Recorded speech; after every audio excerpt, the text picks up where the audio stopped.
Welcome back. The news in full. President Abdel Fattah al-Sisi met on Wednesday with Abu Dhabi Crown Prince and Deputy Supreme Commander of the United Arab Emirates Armed Forces, Sheikh Mohammed bin Zayed Al Nahyan.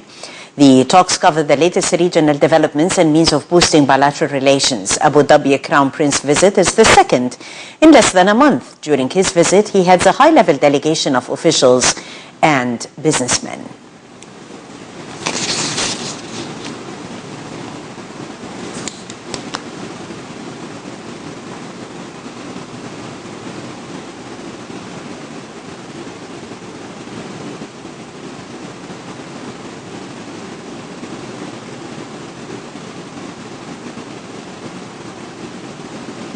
The search operations continued on Wednesday for the black boxes of Egypt airplane that crashed last week in the Mediterranean. The search operation is conducted by the armed forces in cooperation with other parties.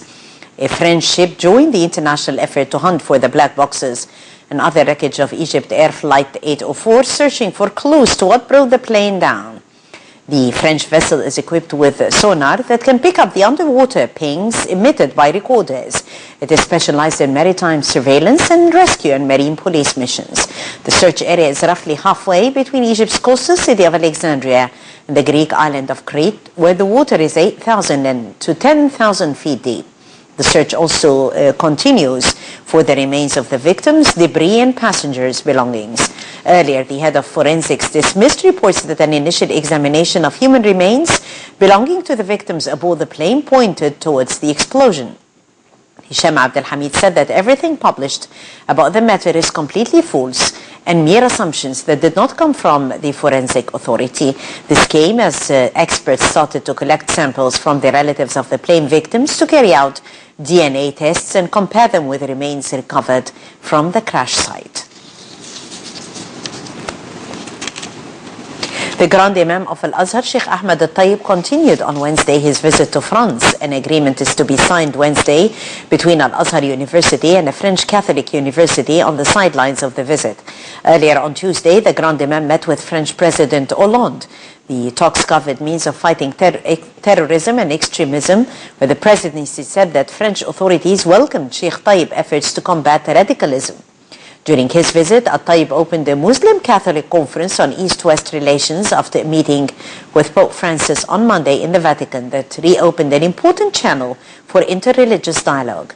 In his opening speech in the conference on Tuesday, Sheikh Al-Tayyib warned that humanity would pay the price of terrorism that would inflict more damage than the two world wars. The Grand Imam also called for confronting attempts to Judaize Al-Aqsa Mosque and for settling the Palestinian-Israeli conflict. He stressed that the Palestinian-Israeli conflict remains the main reason behind the division between the East and the West. The conference is the second such meeting. The first was held in Florence, Italy, back in June 2015.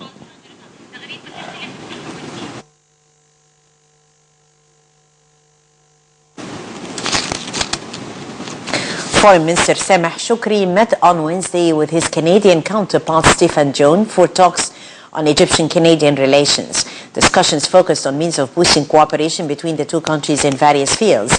The meeting also tackled a number of regional issues of common interest. In a joint press conference, Shoukry reiterated Egypt will continue its cooperation with the international community to fight terrorism. He called on his counterpart to encourage the return of Canadian tourists to Egypt. For his part, Jones reaffirmed his country's commitment to fighting terrorism and achieving peace in the region. And the Arab Ministers of Information met on Wednesday in the Arab League headquarters. At the beginning of the session, Bahrain Minister for Media, Dr. Ali bin Mohammed Al-Ruhaimi, took over the presidency of the current session of the Council of Arab Ministers of Information from the United Arab Emirates Head of National Council for Media, Dr. Sultan Ahmed Al-Jaber. Addressing the gathering, Arab League Secretary General Dr. Nabil Al-Arabi had said that the current circumstances in the Arab region highlight the need for a professional and objective media.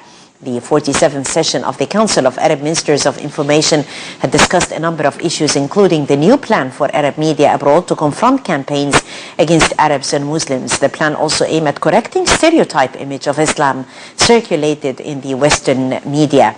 The Council also discussed the role of the media in achieving sustainable development and fighting terrorism and extremism. The ministers set a common media strategy for defending the rights of Arabs, on top of which comes the rights of the Palestinian people.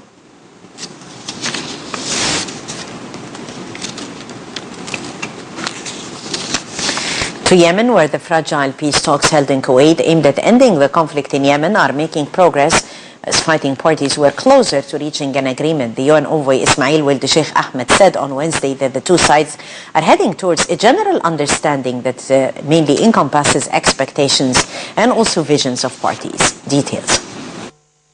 Ahmed said that Yemen's warring parties were closer to agreement at peace talks in Kuwait as he headed to New York to brief the Security Council. The UN envoy said the two sides are heading towards a general understanding that encompasses the expectations and visions of the parties. Wuld Sheikh Ahmed is to brief the UN Security Council in a closed session later today on the progress made on the peace talks, which began on April 21st but have been clouded by repeated walkouts by the government delegation. Face-to-face meetings resumed on Monday for the first time in nearly a week after the latest government boycott. Wuld Sheikh Ahmed said discussions on Tuesday centered on various military